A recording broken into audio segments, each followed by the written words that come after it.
So I saw something recently that had a level of caucasity that has to be discussed.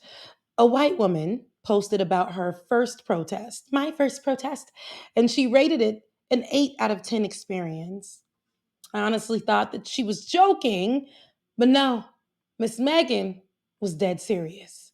In a post on Threads titled, Thoughts from My First Protest, she said, and I quote, My kid was bored. I don't think it would be too hard to arrange a bouncy castle or something. She said that. She said that a bouncy house at a protest, like it's a birthday party or a weekend fair, like it's Coachella, and it's not activism. This is about people's lives, their rights and their futures. This is about fighting back against systems that have been stacked against especially black and brown people here in America for centuries. And you want a bouncy house for your baby? And it gets worse. She also said, and I quote, point two, people laughed at my sign, and so I made some friends, and that was nice. A protest is not a networking event. It's not about finding people who will laugh at your sign or snap a cute selfie. It's not supposed to be about you getting something out of it for your personal comfort. It's about people standing together to demand justice, change, and respect, full stop. And the fact that I gotta let you know that is ridiculous, that it's not about you and your personal comfort. Now, that's not the end of it. She also added, and I think there should be more singing. Singing and chanting, okay. Sharing all that collective energy has been a part of many protests, but singing out of pain, singing so we can sing to keep from crying, to keep from breaking, to keep moving forward. See, there's a difference between doing it with a purpose and doing it just to make the vibe more fun and more palatable for you. See, you're thinking about a concert or a soccer mom game where they're cheering and things.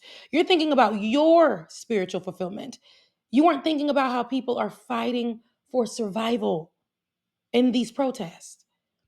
Y'all remember that Pepsi commercial where Kendall Jenner handed a cop a Pepsi and then boom, systemic oppression was solved? Those are the vibes that Megan was looking for. This white savior, feel good nonsense, sanitized Instagram filter version of activism. That's the same energy that we're seeing right now, actually. People who treat protests like they're fun little hobbies for personal growth or clout. Let's not forget history, though. Black people, especially Black people, have been fighting for their lives for centuries here. We've been hosed down in our protest. We've been beaten, jailed, murdered, and silenced just for asking for basic human rights. Look at Selma. Look at the civil rights movement. Do you guys even know who Fannie Lou Hamer is? People who have protested. Some of those protests lasted for months. These weren't cute little outings, these were life or death standoffs. And even in 2020, during the Black Lives Matter protest, for George Floyd and Breonna Taylor, those protests, we saw rubber bullets being shot out, pepper spray, and military tanks all in people's neighborhoods. They were shot in the back, people were arrested, and some were even murdered, all for saying Black Lives Matter. 3 white men, Megan, 3 white men were shot that year when they protested the police shooting of Jacob Blake. 2 of them died. They died at the hands of Kyle Rittenhouse, who was free and backed by MAGA, the counter protesters. These are the risk and the sacrifice of the people on the ground who are protesting. So when I see somebody post about a protest, especially somebody white, and they post about a protest and they're concerned about bouncy houses, it tells me that they've completely missed the point. This is not about protest fits or checks or vibes.